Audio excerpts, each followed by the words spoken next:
everything we do in life, sex, first dates, food, everything, we imagine it before it happens. Everything. Like even this interview, you imagined how it was going to go before it happened. Even I did.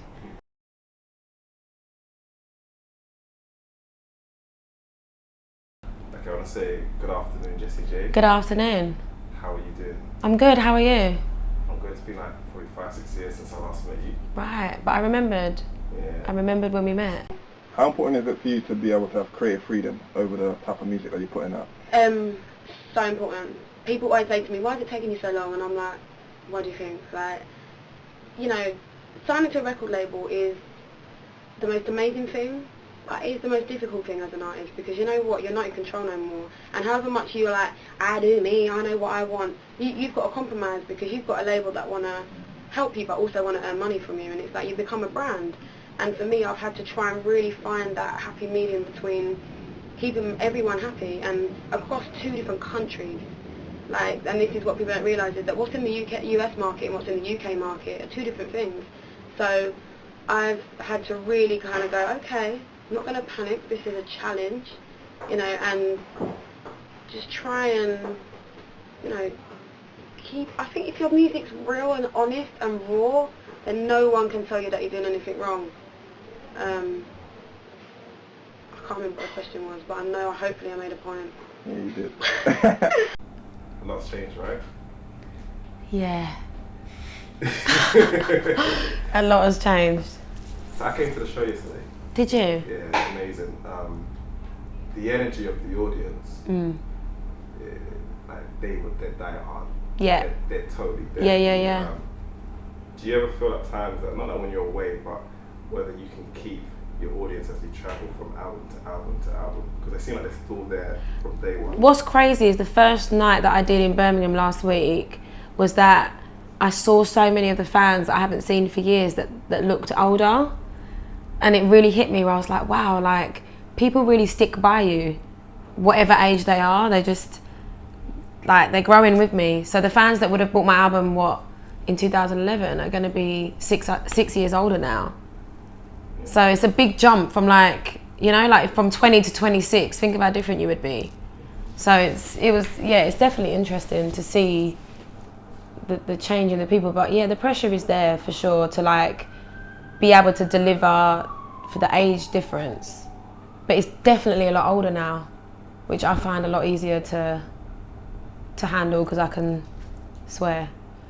I mean, but I think you're like I won't say you're not like a YouTube artist, but I remember your videos, I first saw them on YouTube. No, even YouTube, when I go into YouTube, they're like, you started that whole YouTube being found on YouTube thing, you know? So I guess. I was signed before that, but no, I said it last night on stage, YouTube definitely pushed my career in no other way, in a completely different way to everything else I was doing. Okay. And with the new music, yes, think about that. Mm-hmm. Because I never try to interpret things, but what are you saying in that record? Like, because it seems like it's a very profound. Oh yeah. So if you can walk me through it, what do you want us to know from Think About That? Think About That is the realization. It was the moment of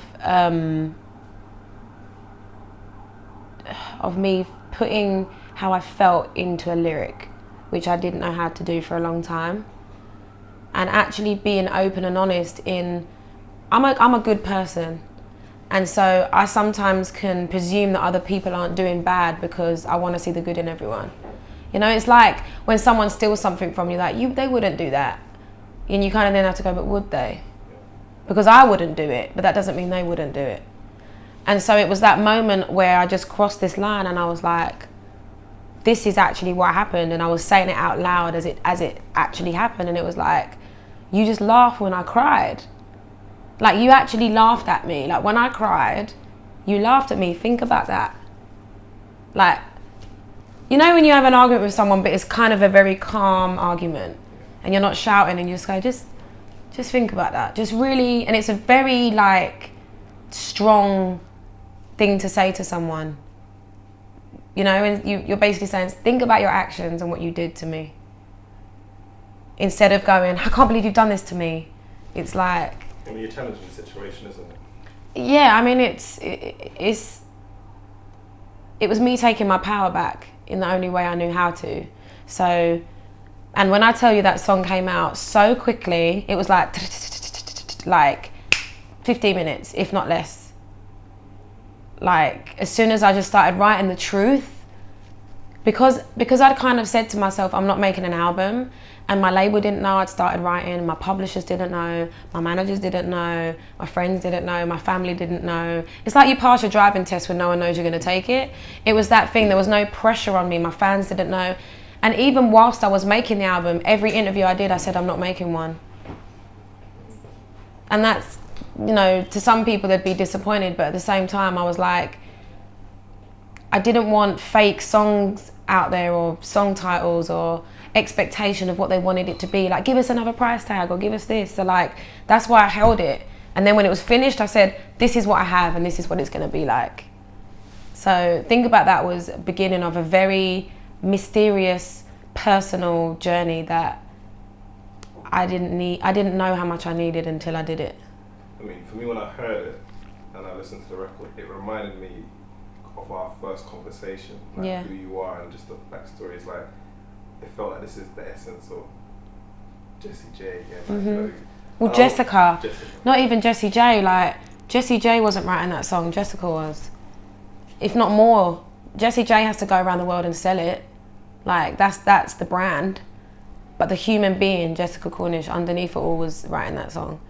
And that's why it feels genuine, because it is like, I am not holding back on that song. How do you balance that? You know, there's Jessica Cornish, there's Jessie J, there's what you want to do in your normal life, and then there's the fact that you are, as you know, a product, a commodity, and there's numbers and things that are put towards it. How is that even possible to balance both? So over the years, I've gone through different stages where I've had to have therapy, and then I've been okay, and then I've been like, I don't care, and then I'm like, I love being packed and followed, and I'm like, I don't want to, and like, that's the thing, like, every celebrity contradicts themselves. We're all hypocrites. We all say we're okay with one thing and then we're not with another. Imagine not Nicki Minaj. No, special guest. And for me, I think in my older age, like I'm 30 next year, I've learned to accept and not expect. And I think once you take that on in your life, that there's always going to be moments where you get frustrated, but you have to almost wake up in the morning and go, how are they seeing this?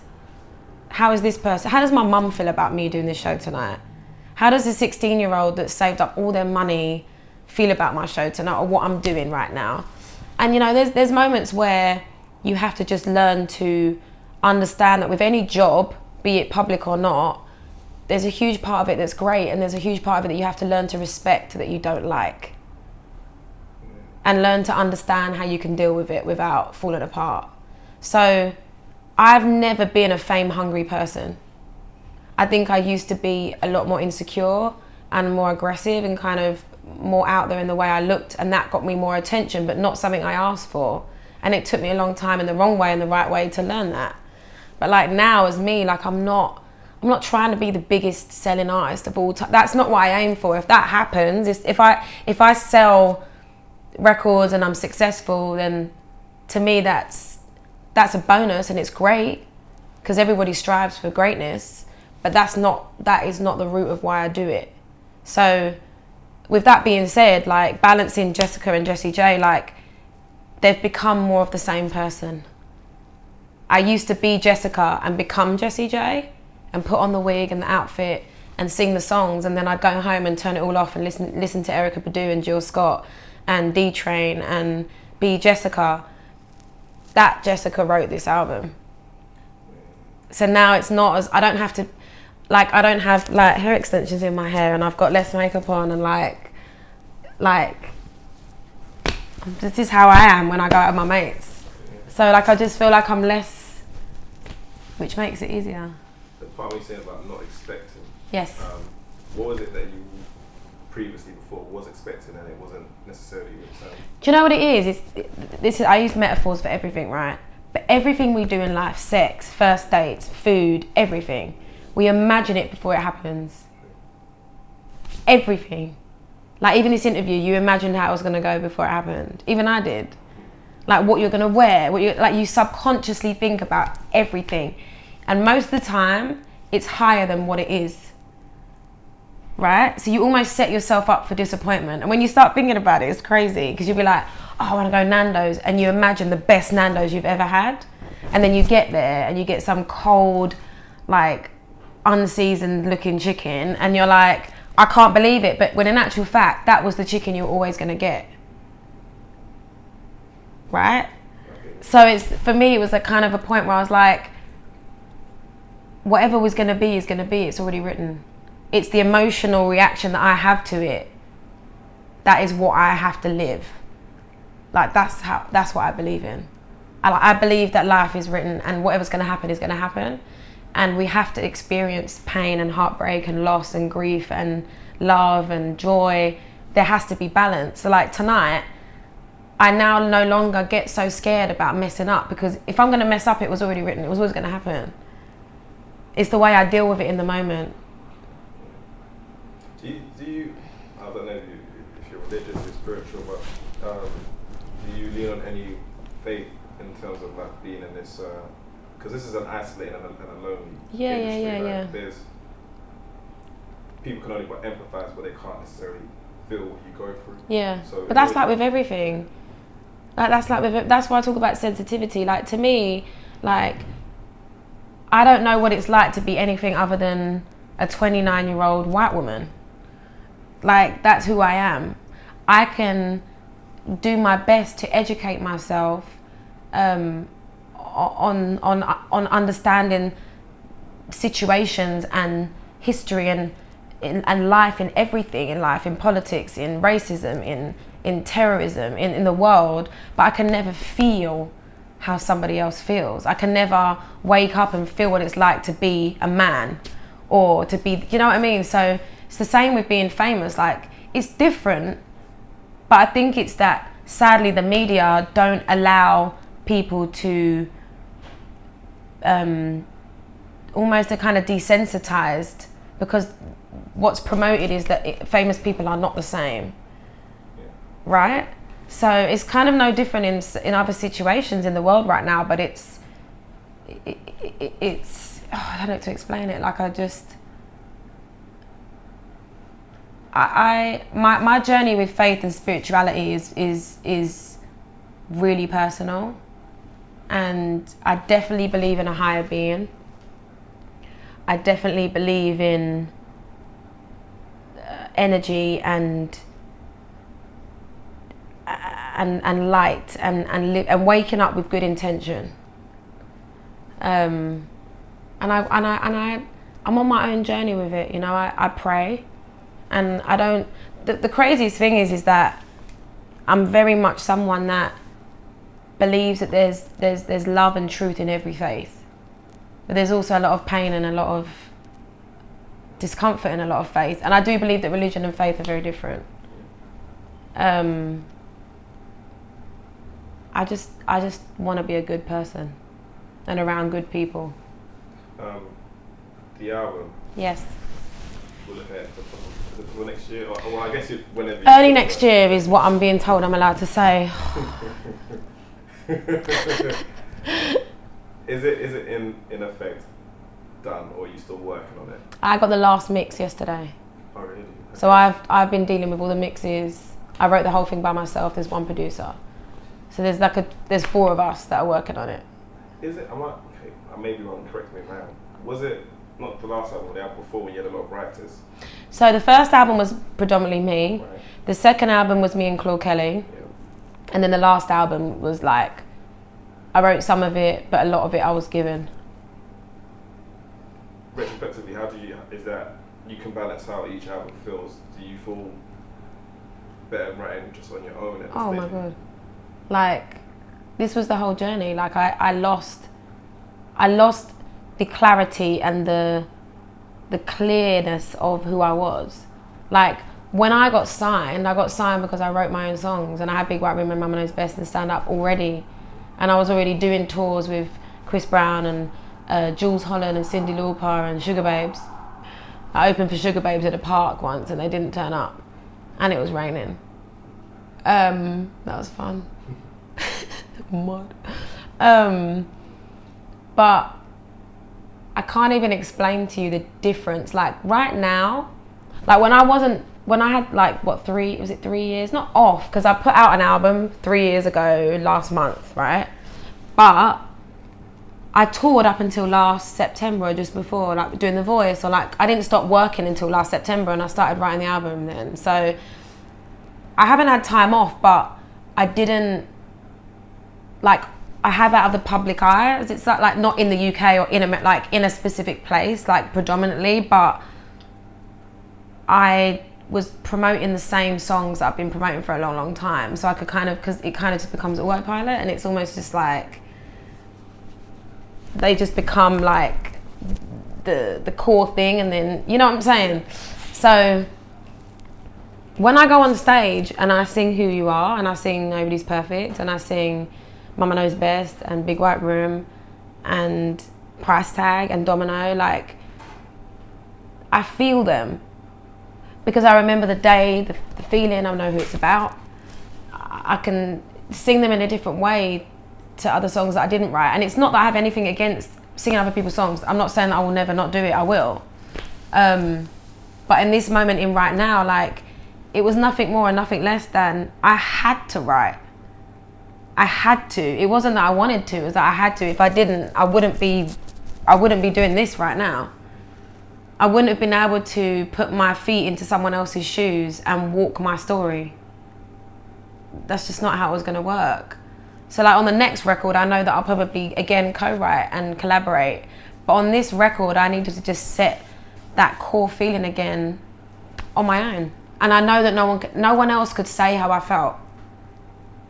Do you think, I mean, is that almost like you're standing up for yourself in a way? Because it's all you. This is like, as you said, you're writing without telling people. It was the challenge. It was the me going, Jay, you can write songs, get your shit together and get your head back in the game and write an album. Just be honest. Go back to how it was in the beginning when you wrote Big White Room and you wrote Who's Laughing Now from experience. And I know your experience is darker, and I know it's not PC and it's not for a 13-year-old, but it's your truth. And I was like, I had to live in my truth, and I had to write. I didn't even want to write a record. I needed to write. And then the more I wrote, I was like, I want people to hear it. And the light started coming back, and the feelings started coming back. What would you define? Do you have a boyfriend? No. What do you? Actually, well, I'll make it two in one. The first is kind of like, what are the lessons you've learned now since you've been signed in the industry? Mm-hmm. And then the last one is like, what do you now see as your purpose? Things that I've learned is the biggest thing I've learned that I cannot tell you what difference. Oh, the difference it made in my life. To not trust my instincts but act on them. Changed my life. We spend so much time convincing ourselves that something's wrong, but not acting on changing it. And I would sit for hours on end going, but he didn't do this and he didn't do that, and she didn't like message me back, and he hadn't sent me an email, and and then I just went, nah, I'm moving away from that. I'm saying no to that. I don't feel right with that. And that wasn't everything, but the power of no and the power of trusting your gut and acting on it is scary. It's really scary, but it's so empowering. And when I started doing that, that's when I saw the most change. What do I see as my purpose now?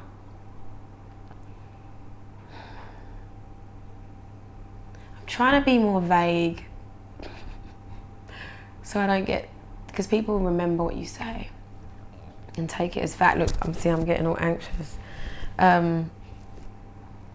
This coconut meat. Why is it called coconut meat, FYI? So weird. My purpose is to reflect the times. I like that. You know, Nina Simone said, music has to reflect the times.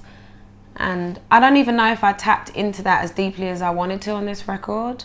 I think this record was is a definite sprint in the right direction.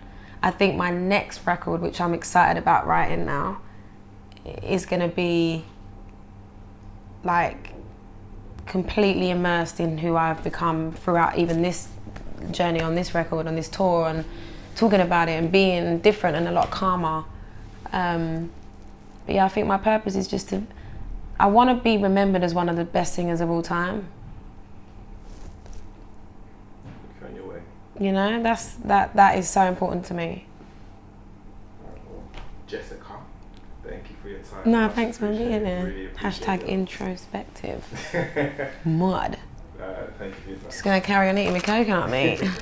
Hi, I'm Jessie J, and you are watching Amaru on TV.